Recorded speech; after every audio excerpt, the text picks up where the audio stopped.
So, the distressingly low survival rate of Augustus's heirs led to Tiberius landing on the throne, whereupon he holed up in his palace on the scenic Isle of Capri to enjoy the aforementioned carnival of orgies. His successor Caligula, whose name means little boots, is remembered for antics like nominating his horse for consul to insult the Senate and sending an army to collect seashells off the coast of Gaul. But he started a few notable trends: more building projects for one, but also concentrating more power on himself, and, critically, being assassinated by his own guards in 41 AD. Now, this may have been useful in the short term, but it doesn't bode great for future emperors, so we'll have plenty of time to discuss that later. At the moment, the Augustan reforms ensured that Roman armies didn't serve factions in the Senate or the personal whims of their generals, but the emperor. And after the chaos of the late Republic, this setup lessened the threat of civil wars and let the army maintain the hard-won peace. By this point, the Roman military had reached peak form, or at least peak aesthetic, and the 30-odd legions were permanently stationed at the frontiers of the empire to project power beyond Rome's borders. On paper, that's quite a contrast between this smooth operating in the provinces and the hijinks of the royal palace, but by concentrating all of the crazy into one guy, the rest of the empire could function without obstructions or conflict. I doubt that was the plan,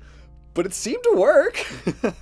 And it's here in the imperial era that the Roman world transformed from Italy's pile of provinces into an integrated Mediterranean system. Centered on the sea they called Mare Nostrum, the low cost and high speed of seaborne transportation allowed goods, resources, and plenty of food to flow between port cities.